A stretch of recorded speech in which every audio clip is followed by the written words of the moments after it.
Today I want to share a silly experience I had. It was a self-induced kind of stupid thing I'd done. This is a story of a no water wild yeast blueberry mead. It did not intend to go that route, but that's where we landed. So let me backtrack and tell you the start of this.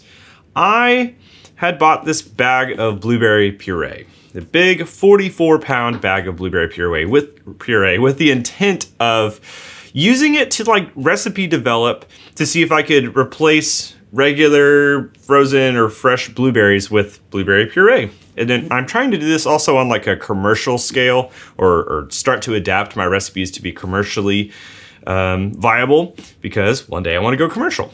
So anyways, bought a 44-pound bag of blueberry puree from a company.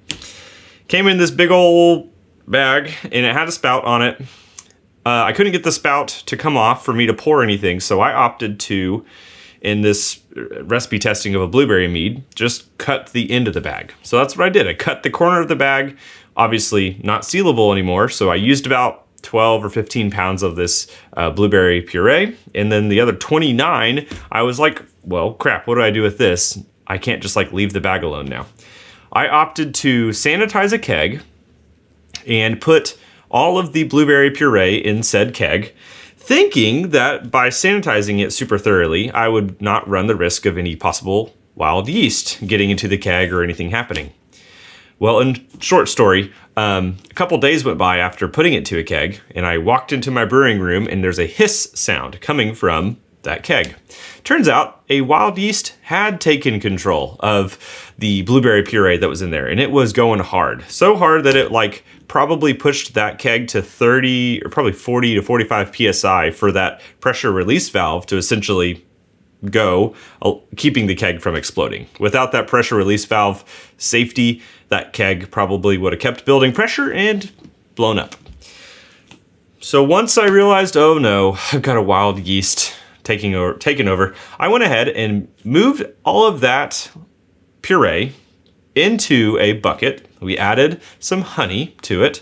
I have no idea where the starting gravity of just the puree was, but after the honey was added, we were at 1.110, and we let this wild yeast continue. I had no idea how long it was going to go. It probably could have, I anticipated it stopping early because sometimes wild yeast are finicky. And it turns out this wild yeast was a strong one because it went from 1.110 and whatever was before we started to 1.000. It finished out, which is pretty incredible.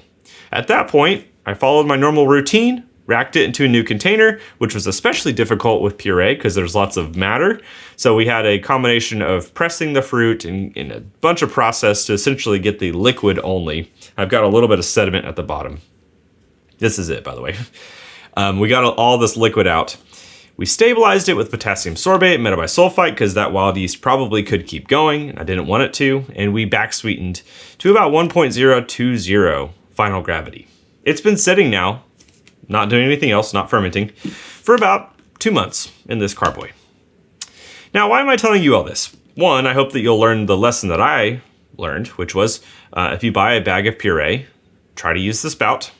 And don't assume that pouring it into a different container for storage will not yield any wild yeast. Wild yeast are everywhere, hence the word wild.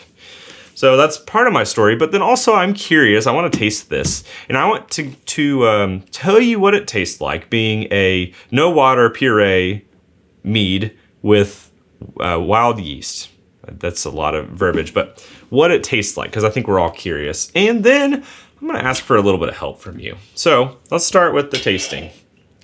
What does this thing taste like? Being at 14, maybe 15%, and probably, 4 months old now?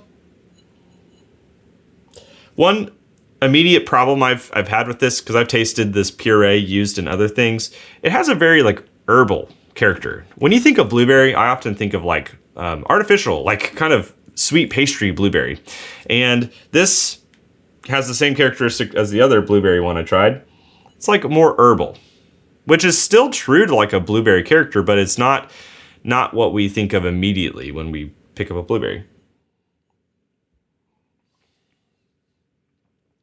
It's got a brightness to it. It's got the herbal character, and there is some like fruity, like a little bit of that juicy blueberry character, but it's like really overshadowed by a lot of herbal notes. It's got some booze. I can feel it in my chest. I can feel the boozy character kind of taking over. It just doesn't present like a bite of blueberries to me. It doesn't present like a blueberry mead that you might find somewhere else.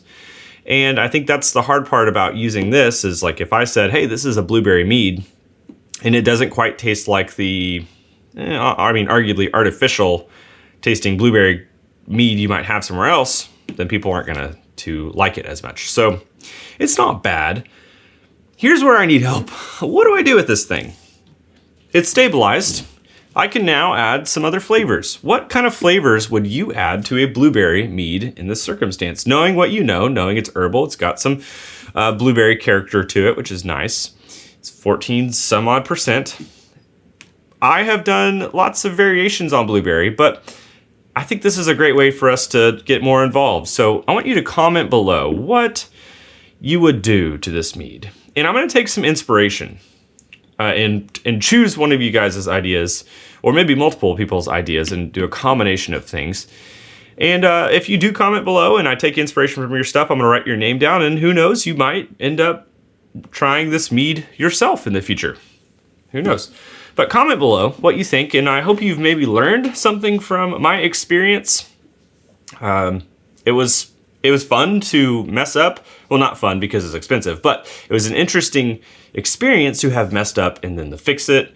But I don't know. I would love your help, love your opinions, and I hope you will come back for the part 2 of this, inevitably when that happens, because there will be a part 2, and maybe your comment will be the inspiration for what I do.